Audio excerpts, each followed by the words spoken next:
Welcome to the WRAL Daily Download. I'm your host, Amanda Lamb. Since 2020, the number of juveniles connected to crimes in North Carolina is up by 19%. A juvenile offender is anyone 17 or younger, and some of the accused are as young as 10. This has led to overcrowding in youth detention facilities.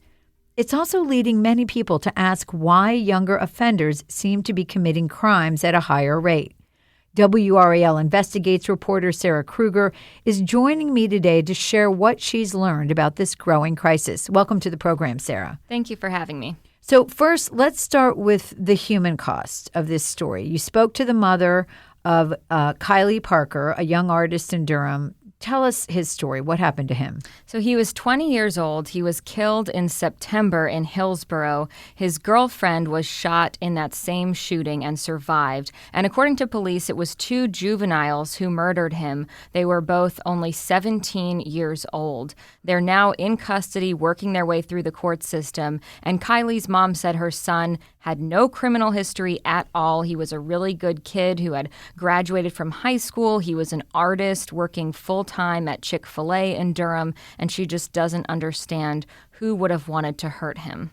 And really, she said, I saw in your reporting, she didn't think they even knew each other. I mean, she didn't have any idea what the connection would have been. Right. She said she knew all of his friends. She's a really involved parent. She and her husband both very involved parents. She said she knew always, who he was hanging out with and who his friends were. And these people, she said she had no idea who they were. And, one of the things I was struck by reading your reporting is that Kylie's mom was very struck by the age of the suspects. And when she saw one of them in court, I mean, what did she say about that? So when I interviewed her for this story, it was shortly after she had gone to court in Orange County for one of the suspects' appearances. And she said she was so struck by how young he looked. She said he looked like a kid, and he is a kid. And she just couldn't believe he was the one police believe is responsible for her son's death. And of course, as we mentioned at the beginning, there are a lot of numbers to support. There's an increase in the number of juveniles connected to crimes in North Carolina. We're going to talk about that after the break. Welcome back to the WRAL Daily Download. So there are some really alarming numbers. I know that you did some research in Wake, Durham, and Cumberland counties. What did you find in terms of the number of juvenile complaints filed? We got data from the State Department of Juvenile Justice, and it breaks down the offenses county by county. So I asked for all of 2022, 2021, and then year to date so far in 2023. And it shows through September of this year, there were more than 1,200 juvenile complaints just in Cumberland County alone. That was more than 2,500 in Wake County. And then looking at Durham County, it was about 1,200. And what really stood out here was just a massive increase. It is double the number of complaints Durham County had in all of last year. That's a huge jump. And also in terms of age, I know this was some really alarming research that you found out that there are younger and younger offenders, and they are offending at a higher rate. Tell me what you found there. Yeah, it's really scary to think about and just sad to think about. These people are really, really young. So one thing to keep in mind, a law that took effect in 2022 removed most 6 to 9-year-olds from the system. So the data I got shows kids as young as 10 then are being accused in crimes. And the data shows a big spike in 11-year-olds, up 29% year over year, and in 12 and 13-year-olds, up even more than that, up 35%.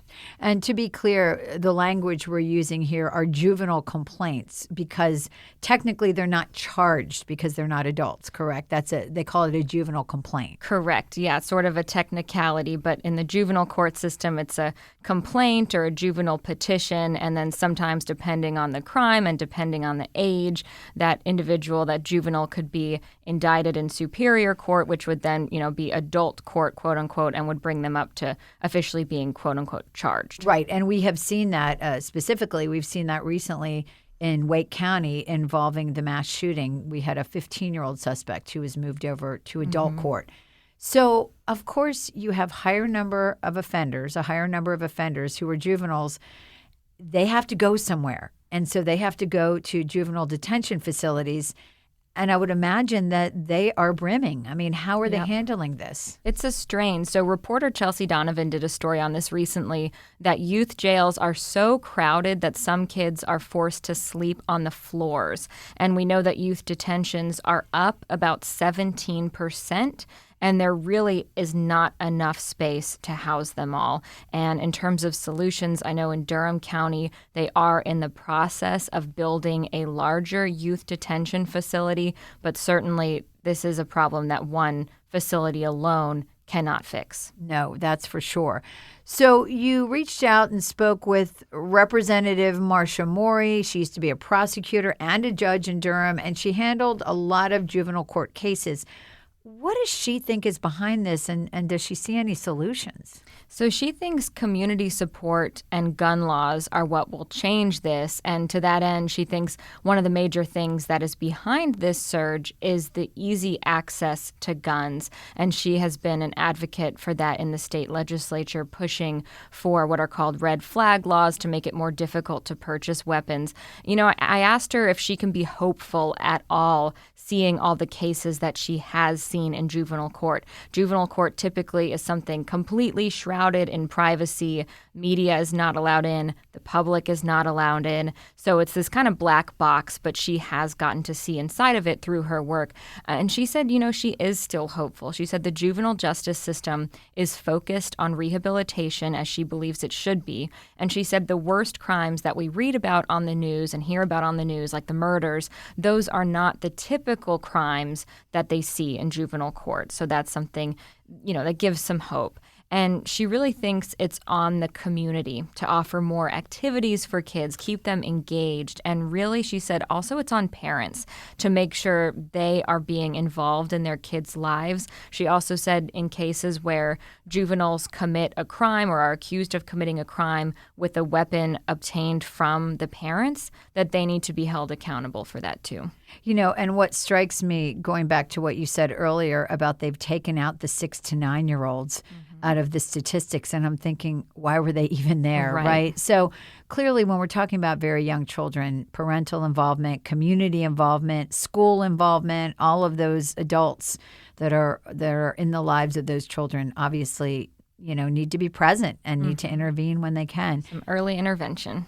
Sarah, thank you so much for shedding a light on this very important issue. This has been the WRAL Daily Download, a production of WRAL News. Check out my new true crime podcast from WRAL Studios. The Killing Month, August 1978, details the investigation into the serial murders carried out by a band of outlaw brothers in Pennsylvania. Episodes 1 through 3 are available now wherever you get your podcasts.